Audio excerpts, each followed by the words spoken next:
My colleagues and I from Brown Rudnick are truly honored to represent the plaintiff in this case, Johnny Depp. For nearly 30 years, Mr. Depp built a reputation, a respected artist whose name was associated with success. Today, his name is associated with a lie, a false statement uttered by the defendant, Amber Heard. It's a case about how devastating words can be when they are false. Under the law, a person who makes a false statement about someone else can be held responsible. That's because words matter. Specifically, the words that she used in an op-ed published in the Washington Post in December 2018. And the op-ed was published, and this is no accident, the evidence will show. No one had ever, in 5 decades, accused Johnny Depp of being violent with a woman. And no one had even suggested ever that he was capable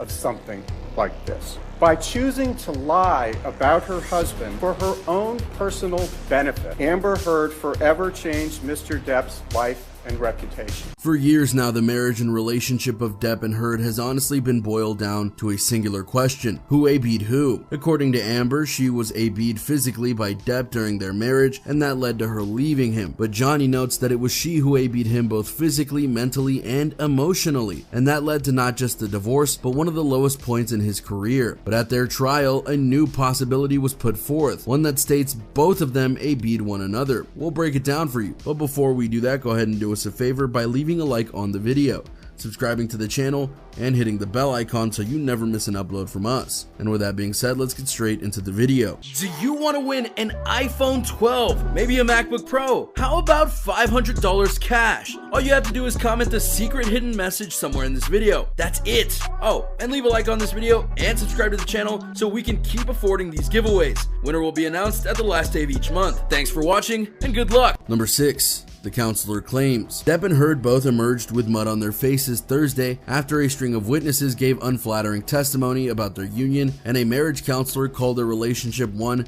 of mutual AB. Dr. Laurel Anderson, who treated the couple beginning in 2015, described their relationship as dysfunctional and volatile in a videotaped deposition recorded in late February and played for jurors Thursday in the Fairfax County Circuit Courthouse in Virginia. They engaged in what I saw as mutual AB, she said, as the warring exes watched from opposite sides of the room. I know she led on more than one occasion and started it. Heard, age 35, admitted to Anderson that she had hit, socked, and hurled a can at Depp, age 58, in various brawls. She told Anderson that Depp had also smacked her and showed her bruises to prove it. The doctor testified. It was a point of pride to her if she felt disrespected to initiate a fight, Anderson explained. The clinical psychologist described Heard as having a jackhammer style of talking that made it difficult for Depp to get a word in. He was cut off a lot, she added. Anderson said Heard had recounted Depp's verbal assaults during their sessions. Mr. Depp says to her, "No one likes you, you're getting fame from me. I'm falling out of love with you, you're a..."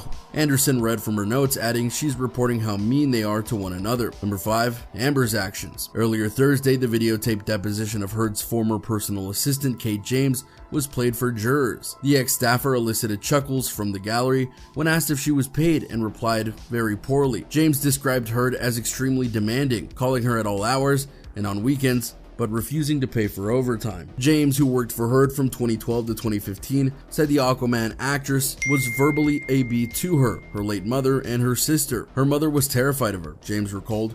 Her poor sister was treated like a dog that you kick. Heard, she said, would bombard her with text messages, sometimes beginning as early as 2 a.m. During one confrontation over James's salary, Heard allegedly went berserk. She leapt up out of her chair, put her face approximately 4 inches from my face. She was spitting in my face, telling me, "How dare you ask me for the salary you're asking for," recalled the ex-staffer, who was later fired. So clearly Heard wasn't happy with that. Number 4, mimicking Johnny. The next point is something that is honestly rather curious, because due to the attention upon this case, there are all sorts of points being brought up about what Johnny and Amber are doing, both in court and out of it. But easily one of the most unique things is that apparently Heard is literally mimicking the fashion of Depp. One of the last public appearances in which Depp was spotted before this trial, he wore an all-black shirt with a black tie and a completely gray suit. Amber wore the exact same outfit on the first day of the trial. On that same day, Depp decided to wear a black Gucci B tie. Amber Heard wore the exact same tie on the next day. Johnny wore all black on that day, and Heard wore all black on the third day of trial. Now, if you were to ask Heard about this,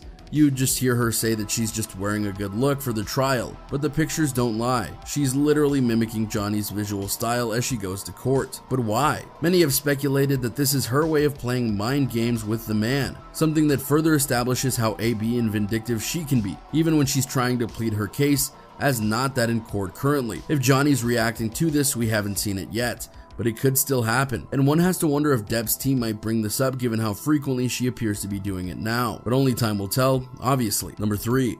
The mutual AB. Let's go back now to the counselor's words, because what she said was very interesting in various ways. The idea of their relationship being mutually AB has honestly been lying under the surface of everything for quite some time now, and if you really think about it, things likely ended this quickly in regards to their marriage, which only went 1 year due to how they treated each other in some form. But while this is very illuminating to note, the question here is very much one of who was more AB, as well as who did what kind of AB to who, because the doctor made it very clear that Heard was very much not above doing things like hitting Johnny. Recall she said she hit him in multiple brawls they had, as well as the fact that she had a jackhammer kind of talking that would cut off Depp on the regular, as well as a need to initiate a fight should she ever feel disrespected by Depp. Now yes, she did also say that Heard told her about verbal AB that Depp did on her allegedly, and given past testimonies and fights, it's fair to say that he did yell at her and say some very mean things to her. But she also said that Heard showed bruises